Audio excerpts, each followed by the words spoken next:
Hello, everybody. Welcome to the Tuesday Morning Podcast. As always, this is Casey Orange. It's 8 degrees here in Louisville, Kentucky, and I can't seem to wake up. I got a good night's sleep. I got a full 8. Went to bed early, woke up early, but it seems like no amount of caffeine can get me through the Tuesday sludge. I feel like I got zombie grease all over my face and on my body. It's just slow. I can't get the mind going. Nothing's kicking it in. I'm a big fan of caffeine and what it does. But here lately, at least today, hasn't done shit. I feel drowsy. I feel weak. My joints are sore. My ankles, wrists, knees, my neck. Pretty much my body's sore. And now that I come to think about it, I was verbalizing this. That sounds like some flu symptoms. I sure to fuck don't want the flu. It's the epidemic this year, but it seems like every year it's the fucking epidemic of the flu. Some super flu that develops. But man, knock on wood, I have not been like seriously sick in at least like 4 or 5 years. So I hope it's not the flu coming on. I just got a feeling it's probably just Tuesday. It's probably just the fucking Tuesday feeling that sucks everybody's life away in the morning as soon as they open their eyes. As soon as you open your eyes, you look around at this beautiful place called America. Then you think about shitholes that other countries live in. And how shithole has been said on national television, on the news, like freely and just commonly. Like shithole is like a phrase now that your news anchor can just openly say, and it's cool. This is based off of maybe a passing comment that the President of the United States, Donald Trump, said that some countries are shitholes. I guess does it make it right that he said it? Probably not. But have you not ever referred to any place on planet Earth as being a shithole? I'm not saying, obviously you're not the president or whatever, but there's some honest to God opinions and feelings about some places that are pretty much shitholes. So Alan talks to me about this all the time because he watches, you get some Reddit. I don't know if everyone's been in the Reddit loop, the wormhole that Reddit can suck you into. Subreddits like, one of them is huge machine malfunctions or people getting killed in factories and stuff, or people falling down elevator shafts or getting crushed by something. About 98% of all those accidents happen in foreign countries such as India and China. I'm not saying those countries are particularly shitholes, but it makes you feel good about the shit that you have here in the homeland of America. Some areas are just a butthole of the earth. And actually, there's some people, and I think it's, I don't know, I got to Google this, I don't think it's worth the time, but there's literally a job that some people have in foreign countries where they literally have to clean out a shithole that everyone in the community shits and pisses in. It's their job. That's what they do. They go in there. It's kind of like a Roto-Rooter situation. But they do it. They strip down naked. They crawl into these holes. And they clean all the areas by hand that people have shit in. So that literally makes it a shithole. You can Google that yourself. I heard it on No Agenda. That's why I'm passing it on to you. I could not fully absorb the actual name of this job or the country, whereas no one can actually pinpoint where Donald Trump actually said that some of these countries were shitholes. In passing, I say a lot of dumb shit too. But also, I'm not the president, and no one really gives a flying fuck about what I really say. And if you do, that's cool. If you listen to me on the podcast, that's cool. But, I don't know. Shithole. I've never heard it before. So much in the news. And here's the definition of shithole. It's a noun, also a vulgar slang. And dictionary says, an extremely dirty, shabby, or otherwise unpleasant place. That's a shithole. And also, if you have that job cleaning a shithole, that's got to be a fucking... That's a dirty job. I don't think Rob Rowe would even do that. Old Bounty commercial himself. I don't think he actually would have liked to work 12 hours a day, 7 days a week cleaning out a shithole. But yeah, like I said, it's been a very slow day. I've done nothing but drink Mountain Dew and watch stuff on Amazon Prime. Not by choice. Around Christmas, I signed up for the month trial for Amazon Prime. And just so you know, the whole Christmas rush, I get a lot of fast shipping and shipping for free through Amazon products and things that I've ordered for Christmas. And I was sitting there one day after I got off of work. I was looking at Sarah. I was about to play the Switch. And I just logged into my Amazon. And I wanted to know when my 30-day trial was up. And it was up that day. So it auto-enrolled me into another month of Amazon Prime. So now I'm kind of forced to take advantage of this for another month until I cancel it. So upon doing that, I still haven't found too much I want to order on Amazon right now. I know I need to get some more instrument cables and just more mic cables in general for the Stiff Studio. But I came across a documentary on the pet cemetery. It came out recently. Kind of piqued my interest because I sort of like that film. I remember as a child, it messed with me a lot. Actually gave me a phobia of cats because I always thought that a cat would just crawl on your face and suffocate you and kill you when you're sleeping. And obviously, everyone's probably seen the movie. Just the imagery, kids getting run over, dead bodies, Indian burial grounds, that kind of stuff. And the most sarcastic fucking setup and phrase of all time, it's like, oh, you don't want to go there, by Herman Munster himself. Yeah, it's pretty much all I care about Pet Sematary. I've seen it once or twice. I've seen it once as an adult, and I thought it was okay. It's not a terrible movie. It's campy, but it's still pretty good. But yeah, there's a documentary on Amazon Prime. It's called Unearthed and Untold, The Path to Pet Sematary. Let's see, January 13th, 2017? Apparently it's been out for a while. It's a short documentary. It's an hour and 15 minutes long. And I kind of like it to the My Name is Jason documentary that came out like 10 years ago, close to 9 years ago. What was the name of the guy? It was not Greg Nicotero. But yeah, someone hosted that. But see, I like that. I love the Friday the 13th series. And that was an awesome little documentary they put out. And the stories behind each film was amazing.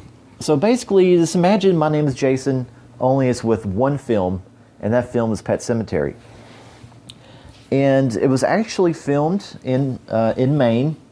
Stephen King wanted to make sure that film is filmed there, which that's basically half the documentary is talking about the locals and how they dealt with a big studio coming to their small town and filming a really fucking creepy story, or a creepy film that also Stephen King wrote a screenplay for. It's really interesting. It's a good way to kill an hour and 15 minutes. I mean, I know it's totally out of season to be watching stuff like that. But with me, I don't have a season when it comes to horror films or any film in general. And ironically, every time October rolls around, I generally don't have a desire to watch any horror films. I don't know if it's because my cycle's fucked up, but that's what happened this year. I mean, I watched The Fog, and I'm trying to figure out what other horror movie I watched on Halloween. Oh, I watched a Fulci, Zombie 2. I watched that. But generally, I just don't give a fuck about watching seasonal films in the season that you're supposed to. But Pet Sematary, Unearthed, Untold Stories, pretty good. I would check that out. And also, if you do sign up for Amazon Prime, make sure you do check when your expiration date is up, because it is an awesome service, but I don't necessarily use Amazon enough to give a fuck about it. So I'm kind of forced to use it. So yeah, that's what I did today. I watched that documentary. Been struggling to find something to talk about because there's really nothing to talk about politically or anything like that. Because that's why I was reaching a little bit to talk about the shithole thing. Just because that's pretty much the only political stuff going on. I mean, over the weekend, there was a false missile launch from North Korea to Hawaii, which that story doesn't make any fucking sense. Like, this is not a drill. There's a missile that's going to blow up Hawaii. Everybody take cover. Like one of those weather alerts. Like, this is not a drill. And that was total panic for Hawaii there for at least an hour. It took, 38 minutes for any state official to be like, hey, we fucked up. We did not mean to hit that button. Which I think it kind of leans into the predictive programming thing about hysteria. Because like I said, there hasn't been much going on in the news lately as far as like pushing the fear button. And okay, think about this.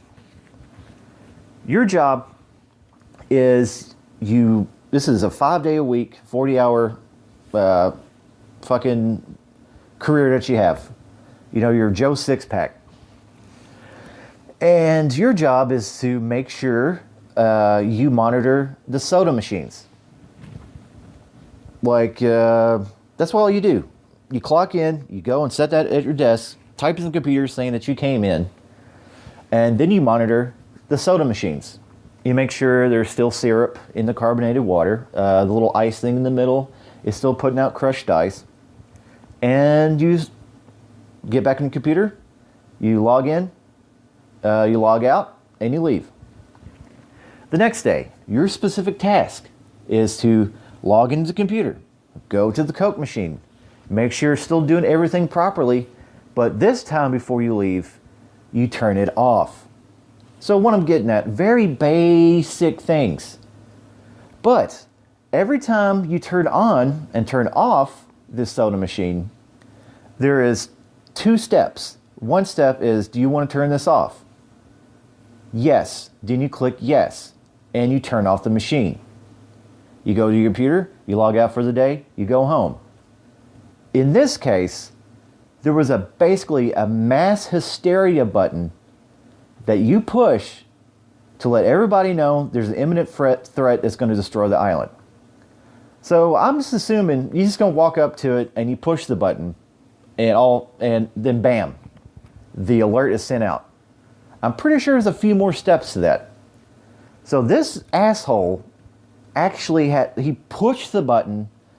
A prompt probably came up and said, are you sure you want to alert Hawaii of an imminent threat? And he had to click yes. Then I'm sure he had to put in his password to be like, you're not authorized for this, so you need to put in this code and your password. And then he still put in the password. Then he hit the button to send people into panic. And people try to play it off like it was just that simple. He just pushed the wrong button. No, he knew, or he or she knew what they were doing. Because either that or this whole system was incompetent in the first place. If any Joe Schmo can go in there and just click the button once, bam, mass hysteria, then what kind of system are they running there? So I'm getting at, there was some context. You got to put a little context to this. And that's why I think it was a form of predictive programming to get people on their toes and terrified about this whole North Korea thing. Because it's kind of died off a lot. Ever since, Donald Trump talked about he had the biggest button for his nuke. And Kim Jong-un's like, I had a bigger button, dude. This saber rattling that every nation does to basically puff their chest and say, hey, we're the big men here and blah, blah, blah. All that macho fucking bullshit. I don't know. But yeah, I'm stretching for that too. I'm digging. That's pretty much the most exciting thing that happened in the news lately. Was some dumbass knowingly hitting the button to scare the shit out of people. I think the only other case I can think of, besides obviously the War of the Worlds thing that happened, was I think also a couple years ago, someone ran a zombie alert thing, weather alert kind of, in California, and that was during the second season of The Walking Dead. But that happened a long time ago, and it wasn't funny then, it wasn't exciting then, and this wasn't funny or exciting then. This is to intentionally scare the shit out of people. And somebody probably heard the alert, probably popped up on their cell phone or television, looked around, and jumped out a window. Or maybe that dude was in the office, and this chick that he's been kind of like Pam and Jim on The Office, they've flirted for a long time throughout a couple seasons, but he decides to make his move right then and there because he knows the world's going to end for him in an instant. And he goes and kisses her, and nothing happens. It's kind of like the story of Mallrats, where Jason Lee is telling the story about everyone's freaking out that the plane was going to crash, so he whipped out his dick and started masturbating. Then everyone around him was like, "Hey, that's a good idea too. If I'm going to die, I'm going to come." And everyone's like jerking off, and they're about to nut, and the plane straightens out, and they don't crash, and they land, and they're fine. I could see scenarios in my head. That's just how this works. All-out panic death mode, almost kind of like sitcom-like, or kind of Independence Day-like, or Armageddon. Imagine an Armageddon situation. That's what it felt like for a lot of the Hawaiian people, stuffing their face with Spam and pineapple and whatnot. Trying to hang 10, get the big wave. I don't know. Other than that, there's nothing going on in the news that actually I can say I'm interested in. And this is the most Tuesday morning podcast I think I've ever did. I have been playing some video games. Sarah purchased Breath of the Wild last week before the snow, and I have played it for probably about 30 minutes because she's addicted to that game. And that game is beautiful. What else can I say about Breath of the Wild that probably hasn't already been said? But every time I play a Zelda game, I always think that's the best in the series. Like during the summer, I played Wind Waker. I think that's the best in the series. Then I started playing Breath of the Wild. I'm like, holy shit, this is the best game in the series. It just seems like every Zelda game gets better. And the only game I didn't really feel that way towards was Skyward Sword. And I think it's because also I didn't spend enough time on it. Because now I was playing Breath of the Wild, I want to play Skyward Sword. I want to finish that because that's the first modern Zelda game that I haven't beat, which is kind of strange. But a game that I have completed and beat the shit out of recently is Resident Evil Revelations 2 for the Switch. I recommend anybody picking that up. It's a hefty download. It's download only for the Switch. It's $20, but it's totally worth it if you haven't played it, because I have not, and it was great. A couple chapters dragged a little bit. I think I talked about this in another podcast, but Barry's last chapter, Metamorphosis, is to me anticlimactic and kind of lame, but a great game. And a lot of people credit Resident Evil Revelations 2 as the first game that Barry Burton is the main character. And that is false. There's a Game Boy game for the Game Boy Color called Resident Evil Gaiden. When I say people, they say 100% that is Barry's first game that he starred in, is Revelations 2. It is not. Gaiden came out, let's see, what year did Resident Evil Gaiden come out? In 2002 in America for the Game Boy Color. And it clearly says, even on the first paragraph, the story revolves around a viral outbreak on a passenger ship and has Leon Kennedy and Barry Burton return as protagonists. And you start off playing as Barry, then Leon. It's a very interesting game. I don't know how deep you get into the Game Boy business, but past couple years, Alan got me into Game Boy and Game Boy Color games, and there's some knockout classics. Like the Metal Gear game on the Game Boy Color is amazing. For what that little system can do, there's so much content, and it's amazing if you ever get a chance to play it. Resident Evil Gaiden is interesting. The battle system is interesting, because it's kind of like an RPG where if a zombie gets close to you, you kind of go into this menu where you have your gun, and there's like this little tracer that you have to line up with a line to get a proper shot. So if you line the tracer into the middle, say with this little red critical area, you get a critical shot. I don't know. It's a lot. I liked it because it's better than just going around and playing like a shooter game, kind of like Contra. Whoever developed this for the Game Boy Color put a little thought into it, because they could have just done that. Just made an awful action shooter game out of Resident Evil, but they didn't. So, I don't know. Also, I've been playing a lot of Skyrim. I actually have a lot of hours. I have close to 30 hours logged into Skyrim. Because also, I've never played that before either. I know it sounds silly. I just never had the desire to. And when I picked it up at the pawn shop for like $20, a brand new Switch game for $20 at a pawn shop, I was like, damn, if I'm going to play Skyrim, might as well do it now. Because I actually prefer to play that game portable. Like, that's my bedtime game. Just get some Earl Grey tea. Put a little bit of sugar in it, because I'm one of those assholes. We got some honey, but I still prefer sugar. Put on my earbuds and just lose myself in Skyrim.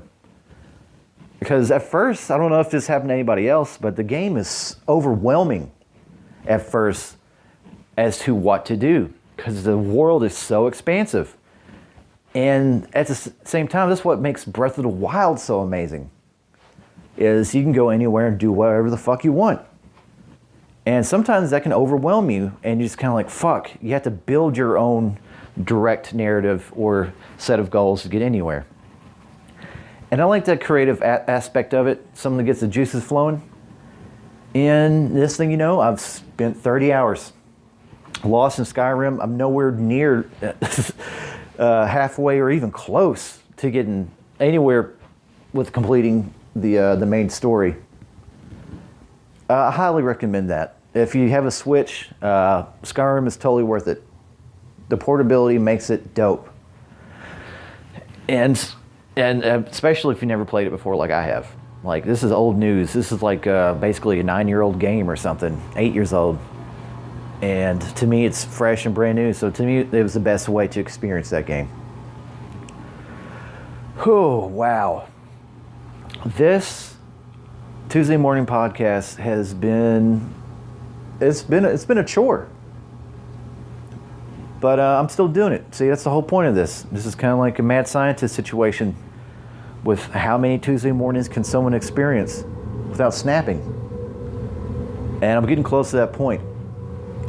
But this is something.